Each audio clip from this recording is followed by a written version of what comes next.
8 अक्टूबर की तारीख साल 1994 का बिहार का भोजपुर जिला और गांव का नाम बेलाउर गांव जिउतिया का पर्व था। और उस गांव में खड़े होकर एक दुबला पतला शख्स एक संगठन को बना रहा था, उसकी नींव रख रहा था। एक ऐसे संगठन की जो संगठन आगे आने वाले वक्त में पूरे के पूरे बिहार और पूरे के पूरे देश में चर्चा का विषय बनने वाला था। संगठन का नाम रणवीर सेना और बाबा रणवीर चौधरी का जयकारा बोलकर भूमिहारों ने बेलाउर गांव में रणवीर सेना की नींव रखी। जो दुबला पतला शख्स वहां पर खड़ा था, उस शख्स का नाम ब्रह्मेश्वर सिंह, जिनको आज की तारीख में हम ब्रह्मेश्वर मुखिया के नाम से जानते हैं। और आज आपको हम कहानी सुनाने वाले हैं रणवीर सेना की। वो सेना आखिरकार अस्तित्व में क्यों आया और कैसे आया, और आखिरकार उसको लाने के पीछे का मकसद क्या था। कैसे उस वक्त पर समृद्ध भूमिहारों ने अपने लाइसेंसी बंदूकों को लाकर सेना के हवाले कर दिया, और उस वक्त पर जो समाज के अंदर पूरी की पूरी स्थिति थी आखिरकार वो कैसी थी। इन तमाम चीजों के बारे में आपको हम आगे बताएंगे। आगे बातचीत करने से पहले हमारा नमस्कार स्वीकार करिए। हमारा नाम मोहित कुमार सिंह है और अब रणवीर सेना की कहानी गौर से सुनिए। साल 1994 के पहले ऐसा नहीं था कि बिहार में कोई प्राइवेट मिलिट्री ग्रुप बना ही नहीं था। कई सारे मिलिट्री ग्रुप्स मतलब कि रणवीर सेना के जैसे संगठन बन चुके थे। कई संगठन अस्तित्व में थे, कई संगठनों का अस्तित्व खत्म हो चुका था। लेकिन रणवीर सेना के बनाए जाने के पीछे का कारण था कि उन तमाम इलाकों में भूमिहारों के साथ ज्यादती हो रही थी। ऐसा उस संगठन के लोग ब्रह्मेश्वर सिंह जो एक पंचायत के मुखिया थे, उन्होंने माना और उन्होंने भूमिहारों के साथ मिलकर यह सब कुछ किया। अब यहां पर जरा सामाजिक उस वक्त की स्थिति क्या थी आप समझिए। जो प्रशासन थी वो प्रशासन बिल्कुल निष्क्रिय थी। आप कुछ भी कर दीजिए, पुलिस का कहीं नामो निशान नहीं था। सरकार और कानून नाम का कोई चीज वहां पर था नहीं। मसलन जब रणवीर सेना की नींव रखी गई तो राजपूतों ने, भूमिहारों ने, अगड़ी जातियां जो थी उन सब ने उसको समर्थन दिया।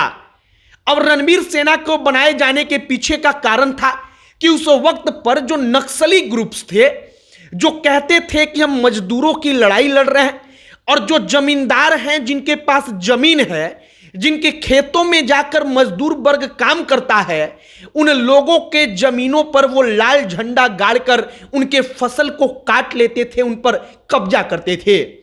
उस वक्त की कहानी बताई जाती है कि उन्होंने एक रणनीति अपनाई थी।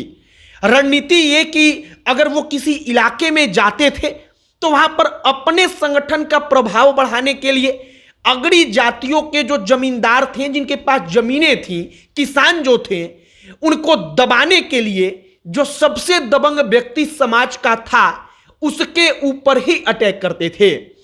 उदाहरण के तौर पर आप मान लीजिए कि आपका गांव है, आपके गांव का सबसे समृद्ध व्यक्ति जो है, या उस जाति का सबसे समृद्ध व्यक्ति उस इलाके में जो है, अगर उसके परिवार के ऊपर अटैक किया जाए तो उस तमाम जाति के दूसरे लोग जो होंगे वो सकते में आ जाएंगे।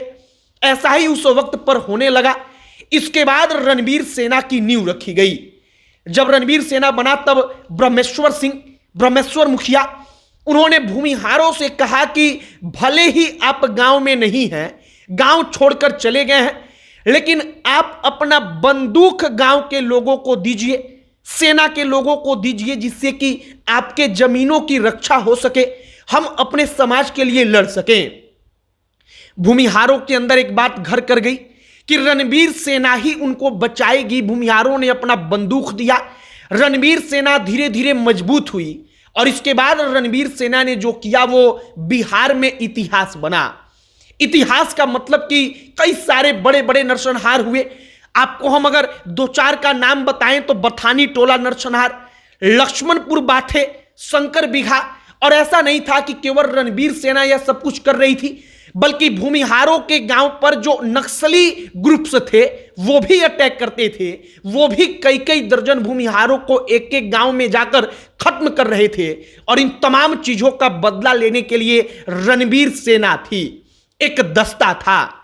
उस वक्त के सामाजिक परिवेश को जब हम पढ़ रहे थे तो हमने पढ़ा कि मान लीजिए कि एक भूमिहार का गांव है, तो वहां पर रणबीर सेना के लोग रात रात भर, जैसे सेना का कोई जवान बॉर्डर पर ड्यूटी करता है वैसे ही हाथ में बंदूक लेकर रात भर गांव में पहरा करते थे। वो छतों पर बैठकर देखते थे कि कहीं नक्सली ग्रुप्स के लोग जो हैं वो गांव पर अटैक करने तो नहीं आ रहे। अब आपके दिमाग में एक और सवाल आ रहा होगा कि आखिरकार इन तमाम कामों के लिए पैसे की जरूरत पड़ती है। कोई संगठन तब चलता है जब उसके पास पैसा हो। अब पैसा कहां से आ रहा था? तो पैसा आने का उनका जो पूरा का पूरा फॉर्मूला था वो यह था कि वो जमीन की रक्षा करते थे। अब जिन किसानों के जमीन का वो रक्षा करते थे उन्हीं गांवों में जाकर उन किसानों से चंदा के तौर पर, मदद के तौर पर अनाज लेते थे। उन अनाजों को बेचकर धन जुटाया जाता था, पैसा जुटाया जाता था। शुरुआत में लंबे समय तक तो सिर्फ ऐसा रहा कि जो लाइसेंसी बंदूक थे सिर्फ उनका इस्तेमाल हुआ।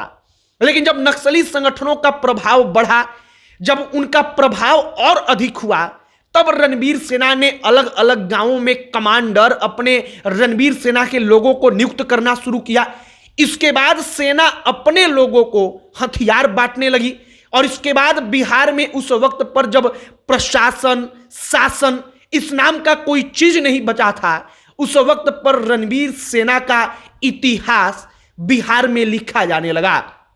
वह साल 2000 का था जब रणबीर सेना को किसी बड़े नरसंहार को अंजाम करते हुए पाया गया।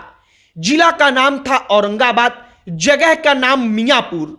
और उस वक्त पर आखिरी बार कहा जाता है कि रणबीर सेना ने कोई बड़ा इंसिडेंट, किसी बड़े काम को अंजाम दिया।